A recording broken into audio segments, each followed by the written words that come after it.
दोस्तों, क्या लिखा लिखने वाले ने। जिसे अपने दुखों से मुक्ति चाहिए उसे लड़ना होगा, और जिसे लड़ना होगा उसे पहले पढ़ना होगा। क्योंकि ज्ञान के बिना आप लड़ने गए तो आपकी हार निश्चित है। ज्ञान के बिना आप लड़ने गए तो आपकी हार निश्चित है। दोस्तों, ये विचार थे डॉक्टर भीमराव अंबेडकर जी के। मैं इनको प्रणाम करता हूँ और कुछ विचार मैं यहाँ प्रकट करना चाहता हूँ। दोस्तों, डॉक्टर भीमराव अंबेडकर जी का जन्म 14 अप्रैल 1891 में हुआ मित्रों, महू मध्य प्रदेश में। उनकी मृत्यु 16 दिसंबर 1956 में दिल्ली में हुई थी। दोस्तों, डॉक्टर भीमराव अंबेडकर जी का जन्म एक महार जाति परिवार में हुआ था, या यूं कहें तो एक निचली जाति में। हालांकि जातियां निचली उचली नहीं होती, लेकिन यहाँ पर दर्शाने के लिए स्पष्ट तो बताना ही पड़ेगा। जिसे समाज में अछूत या निचले दर्जे पर रखा जाता है। उनके पिता रामजी सकपाल ब्रिटिश सेना में एक सूबेदार थे। सूबेदार का मतलब एक हवलदार से ऊंचा पद होता है मित्रों, उसे सूबेदार कहते हैं। भीमराव अंबेडकर जी बचपन से ही बहुत इंटेलिजेंट और होशियार, बचपन से ही पढ़ाई में होशियार थे।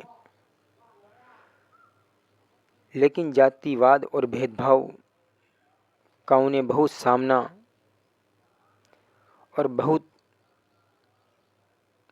अपमानजनक बातें उनको झेलनी पड़ी। दोस्तों, बहुत ऊंचे पद पर पढ़े लिखे, लेकिन फिर भी समाज हमारे देश में भेदभाव की वजह से बहुत उन्होंने अपनी जाति की वजह से कष्ट उठाया।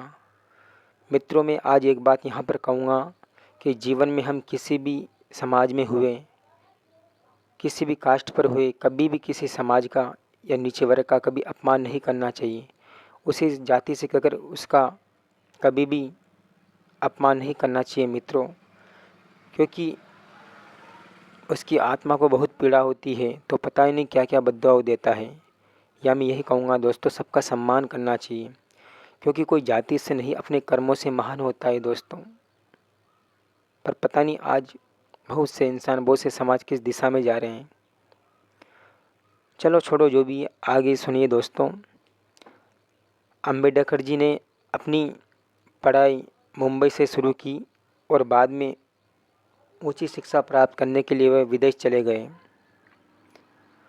दोस्तों, उन्होंने बीए एल्फिंस्टन कॉलेज मुंबई से, एमए और पीएचडी कोलंबिया यूनिवर्सिटी अमेरिका से।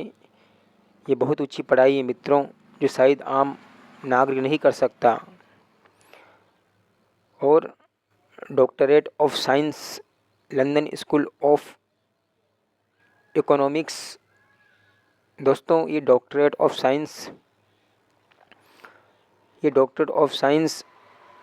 साइंस के विभाग में शोधकर्ता।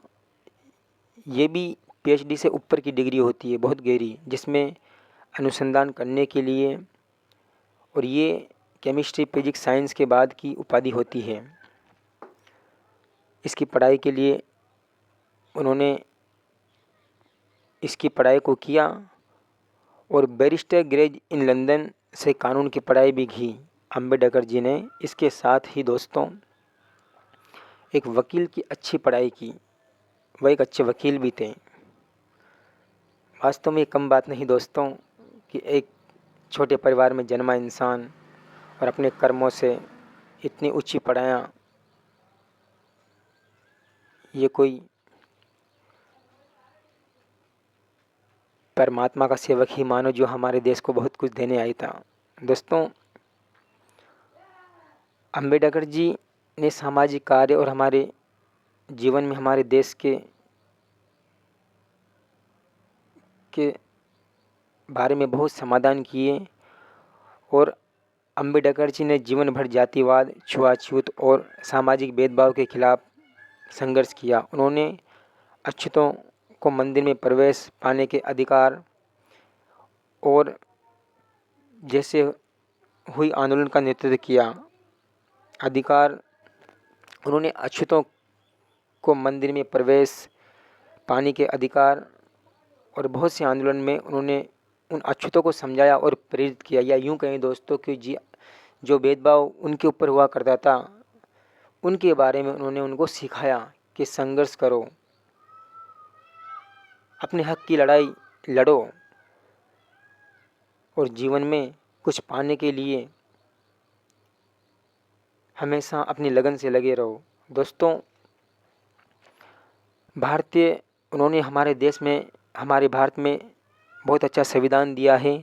1947 के स्वतंत्र भारत की संविधान सभा में उन्हें संविधान का निर्माण किया, जो दुनिया का सबसे बड़ा संविधान, लिखित संविधान था। उन्होंने समान अधिकार, धर्मनिरपेक्षता, सामाजिक न्याय और मौलिक अधिकार जैसे महत्वपूर्ण प्रावधान बनाए। दोस्तों, कम बात नहीं कि इतने, यूँ कहीं तो सबसे अधिक पढ़ा लिखा हुआ व्यक्ति शायद डॉक्टर अम्बेडकर भीमराव जी थे भारत देश में। उन्होंने कुछ विचार कहें, शिक्षित बनो, संगठित रहो और संघर्ष करते रहो। मैं उस धर्म को मानता हूँ जो स्वतंत्रता, समानता और भाईचारा सिखाता है। कितनी अच्छी बात कहें दोस्तों। वास्तव में सच्चा धर्म वही है जो आज़ादी, सब में समानता, भेदभाव न करना, ऊंच नीच न करना और प्रेम से रहना, भाईचारा सिखाता हो। दोस्तों, अम्बेडकर जी को बहुत ज़्यादा पीड़ा से, जातिवाद के ऊपर प्रेरणा झेलनी पड़ी और अंत में उन्होंने हिंदू धर्म को नकारते हुए उन्होंने बौद्ध धर्म को अपनाया। दोस्तों, मैं यही कहना चाहूँगा कि हमें उनके जीवन से प्रेरणा लेनी चाहिए और हमेशा जीवन में भेदभाव न करके समाज में अच्छे कार्य करने चाहिए और सबको ज्ञान की ओर अग्रसर करना चाहिए। और एक बात और कहूँगा दोस्तों, शिक्षा उस शेरनी का दूध है जो जितना पिएगा वो उतना दहाड़ेगा। शिक्षा उस शेरनी का दूध है जो जितना पिएगा वो उतना दहाड़ेगा। दोस्तों, इसलिए पढ़ो। पढ़ाई से ही मनुष्य दूसरे के सामने बोल सकता है, तर्क कर सकता है, अन्यथा नहीं। दोस्तों, हमें हर जगह दबा दिया जाएगा। थैंक यू, धन्यवाद दोस्तों।